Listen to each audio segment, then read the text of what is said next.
Imagine a nobleman's head tumbling into a basket, his last words drowned by a shocked crowd. A secret plot unraveling his life in a single stroke. Welcome to the covert downfall of Thomas Howard, 4th Duke of Norfolk in 1572. Once a towering figure in Queen Elizabeth I's court, his ambition to wed Mary, Queen of Scots, and seize the throne ended in a gruesome beheading that left England gasping. But what if the real shock lies hidden in the shadows, a conspiracy so deep it could topple a queen? This isn't just a tale of treachery. It's a mystery that will keep you on the edge of your seat, questioning every whisper of power. Step into the shadow-drenched halls of Tudor England with tales of torment, where we peel back the layers of a plot so dark it could change history.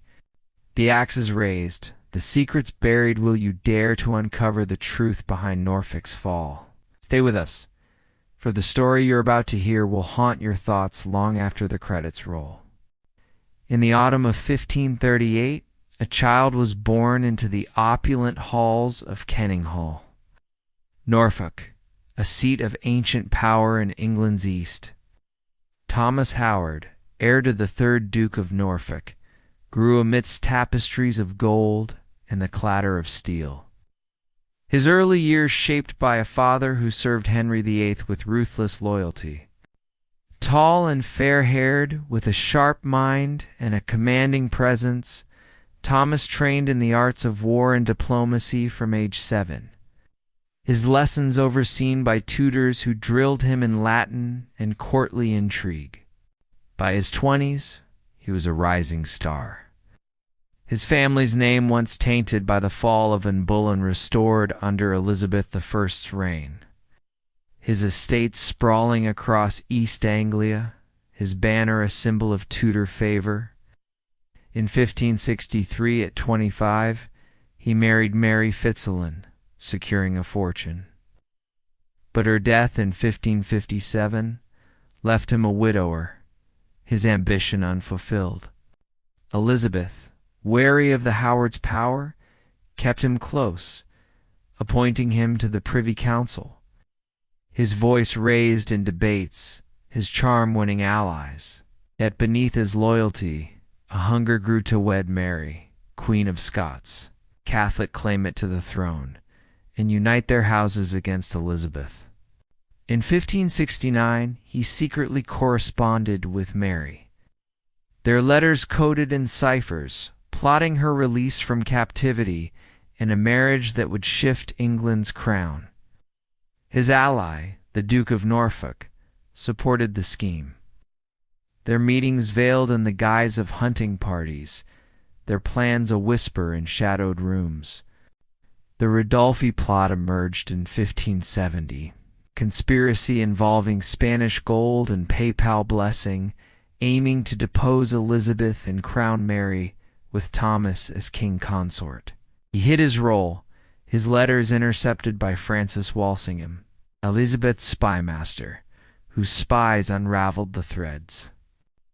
Arrested in 1572, Thomas faced the Tower, his estate seized, his family disgraced. His ambition a noose tightening around his neck. A chronicler wrote, "Norfolk's rise was a ladder to his fall, his secret dreams a blade that turned against him." Thomas's cell in the Tower became a crucible of despair, his once proud demeanor shadowed by the weight of his plot. He penned desperate letters to Elizabeth, pleading innocence, but her trust was shattered, her counsel demanding justice.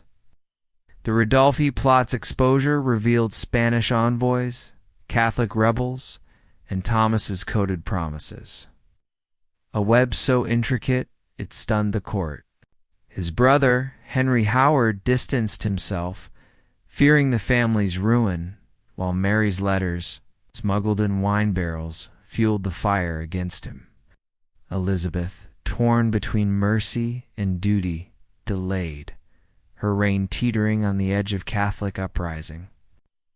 Thomas's trial in 1572 was a spectacle, his defense a maze of denials. But Walsingham's evidence sealed letters, witness testimonies sealed his doom. Condemned to death, he awaited the axe, his mind a storm of regret and defiance, his legacy hanging by a thread.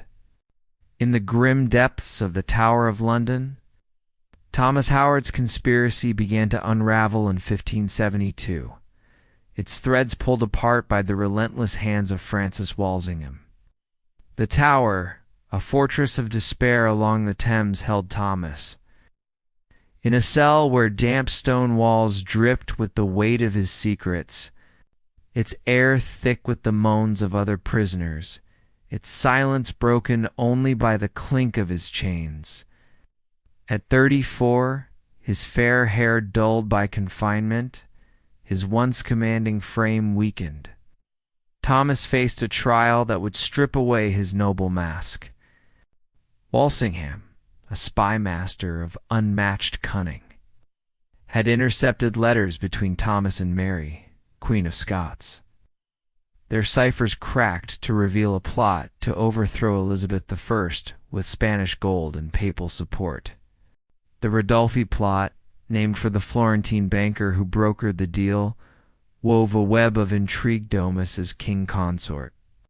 Mary freed from Sheffield Castle, a Catholic coup to end Protestant rule.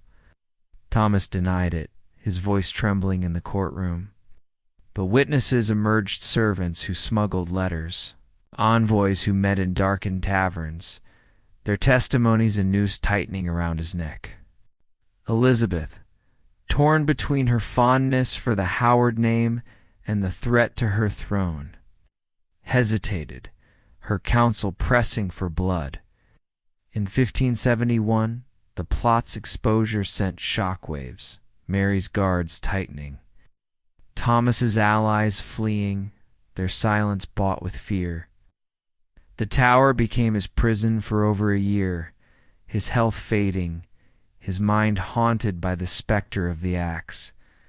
He wrote to his children, his ink a plea for their future. But Elizabeth's decree loomed, her signature on his death warrant a final betrayal. Chronicler wrote, Norfolk's plot was a spider's web, its threads snapped by a queen's iron will.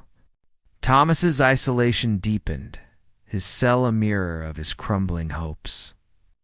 Guards taunted him with tales of the scaffold, their laughter a blade in his pride, while Walsingham's spies lingered, their eyes watching for a confession. The Ridolfi plot's full scope emerges, Spanish ships ready to invade. Catholic nobles poised to rise yet. Thomas clung to denial, his noble blood a shield he believed would save him. Elizabeth's delay stretched into months, her court a battlefield of mercy versus justice, until 1572, when pressure from Parliament forced her hand. His trial's verdict was a foregone conclusion, the evidence a mountain of betrayal, his fate sealed by his own ambition. The Tower's stones bore the weight of his despair. His letters to Bess smuggled out, their words a cry against a king's wrath. Walsingham's network, a web of shadows, uncovered every ally, their arrests a domino fall that crushed Thomas's dreams. Elizabeth's council, fearing a Catholic resurgence, demanded his head, their voices drowning his pleas. The plot's unraveling left him a broken man, his legacy teetering on the edge of oblivion. A noble undone by the secrets he could not keep. On June 2nd, 1572, Thomas Howard, 4th Duke of Norfolk, faced his grim execution on Tower Hill, a public stage for a queen's vengeance. The morning dawned gray, a crowd of thousands gathering, their breaths visible in the chill air, their faces, a mix of curiosity and dread as the disgraced noble now. 34 emerged from the Tower's gate, his step heavy yet defiant. Clad in a black doublet, his fair hair cropped short, Thomas carried himself with a dignity that hushed the murmurs, his eyes scanning the throng as if seeking a final absolution. The executioner, a stout man with a steady gaze, sharpened his axe, its blade catching the weak sunlight. The crowd whispering of Norfolk's past glory, his council seat, his Howard lineage, his fall. Thomas spoke, his voice firm, addressing the onlookers with a composure that defied his fate. "I die a true subject to the Queen, though wronged by false accusers," a declaration that drew gasps and nods. He knelt on the straw-covered block, refusing a blindfold. His neck bared with a grace that silenced the jeers, his hands clasped in prayer. The axe fell once, a clean strike severing his head, blood spurting onto the straw, his body slumping as the crowd fell silent. Some crossing themselves, others turning away in horror. The executioner lifted the head, its eyes closed, a final image of a duke undone. The head displayed briefly before being placed in a basket. His body was carried to the Tower Chapel, its burial a quiet affair, no pomp for a traitor. His remains interred beneath a simple stone. The crowd dispersed, their tales of the execution spreading through London. A story of a noble's hubris met with steel. Guards cleaned the scaffold. The blood washed away, but the tower's walls seemed to hold the echo of his last words. A chronicler wrote, "Norfolk's head fell, his plot a ghost that lingered, his death a shadow on Elizabeth's crown." Thomas's execution drew nobles and commoners alike, their silence a testament to his fall. The axe's second swing was unnecessary, the first clean, yet the crowd's shock lingered.